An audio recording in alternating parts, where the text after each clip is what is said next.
Ever since the Switch 2 Direct aired back in April, discourse about the console has been extremely toxic. On one end, you've got people attacking Nintendo like it's the root of all evil, and on the other end, there's just a fan base so intensely loyal that any criticism, no matter how respectful or valid, is treated as a personal insult.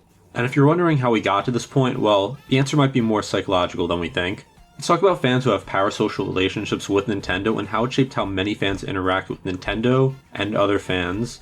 So what is a parasocial relationship? It's a one-sided emotional attachment where a person develops a deep connection with someone, or something in this case, and that thing or person doesn't even know they exist. Originally, this term described fans who felt a personal bond with maybe athletes or celebrities, but now with social media, it's expanded to include YouTubers, streamers, and now even companies. And when it comes to Nintendo, it's everywhere.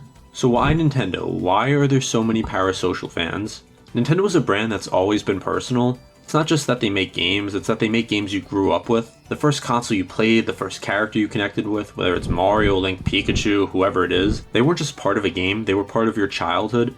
And many people, including myself, and probably most of you watching this video, have a lot of nostalgia when it comes to Nintendo's properties. But it does go beyond the games. Nintendo has often had charismatic figures representing the company like Satoru Iwata, Reggie Fils-Aimé, and Shigeru Miyamoto. And they didn't act like typical corporate executives, but were very personable. They did public appearances, made some funny skits during directs and E3 presentations, and Reggie even once played a professional Smash player during the Nintendo World Championships. If you grew up around the time this was all happening, you probably have a lot of positive thoughts surrounding these people. That's no accident either, because Nintendo crafted its public image around nostalgia and personality. It's no wonder that for many fans, Nintendo doesn't feel just like a company, it feels like family to them.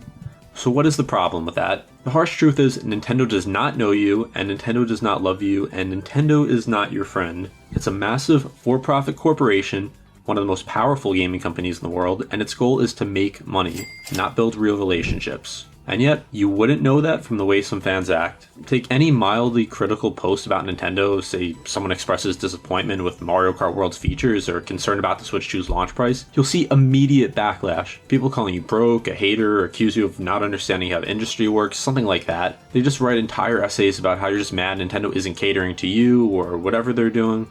You think these people were defending a childhood friend by the way they act, but they're defending a billion-dollar company that will raise prices and sell them $30 Toys to Life figures? That's the power a parasocial relationship can have. It can make a person emotionally invested in the success and reputation of something that will never return the favor. Many of these fans are likely young and just aren't smart enough yet to understand all this. They just like Nintendo games and will not let anyone talk bad about their friend Nintendo. So I've seen this behavior many times recently, especially since the Switch 2 Direct. Just yesterday, I commented under a video just pointing out that Mario Kart World, which is the big exclusive of the Switch 2 obviously, has a mixed new response on a new feature in the game. I suggested because it's the flagship game for the new console and the only real Switch 2 exclusive at the moment, that disappointment in the game might lead to broader disappointment with the Switch 2 itself. I don't think that's that hot of a take, right? But I'm not saying I personally agree with it. In fact, I have a Switch 2 and don't regret my decision. But anyway, some people agreed, but others, you'd think I insulted their personal hero Miyamoto. Just angry, snarky, obnoxious replies flooded in, acting like I had personally betrayed Nintendo. Not even just disagreement, full-blown rage and condescending comments. And this isn't a one-time thing. Every time I mention the Switch 2, whether positively or negatively,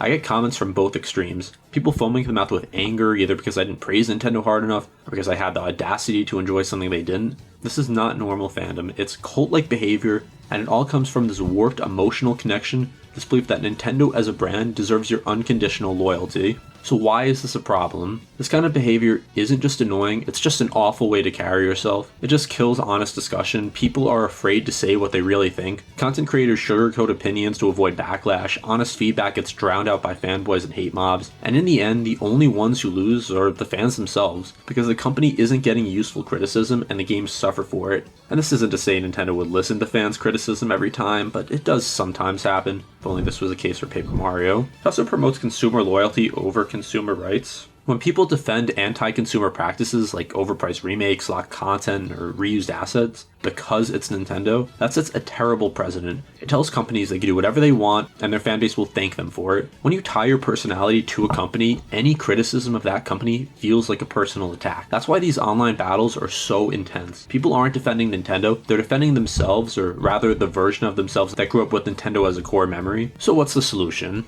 I'm not saying don't love Nintendo. I love Nintendo. I've been playing their games my entire life. I've been running this channel for nearly 10 years, which is close to half my life, and it's all because of Nintendo. The games have meant a lot to me, and probably to you too. That doesn't mean I'm blindly loyal to them though. You could be a fan and be critical. You can be nostalgic and also recognize when the company's making poor decisions. You could respect Miyamoto or other people within Nintendo and still question the business practices of the brand he helped build. At the end of the day, don't take things too personally when someone criticizes Nintendo or any company or person. Don't go out of your way to attack someone who isn't being rude or someone who's just asking a question or trying to start a rational discussion. Nintendo owes you nothing, and you don't owe Nintendo blind loyalty. Just take emotions out of the picture and try to think rationally and understand why someone may have the opinions they do. This is also just video games we're talking about, not real world politics or something truly important. It's all just for fun. While I made this video just to talk for a few minutes about issues with Nintendo loyalists, chances are many are either just too far gone to understand this or too young to comprehend why it's a bad thing. Parasocial relationships are just not normal, and while many kids can grow out of it as their brain develops, keeping these into adulthood is a bigger issue.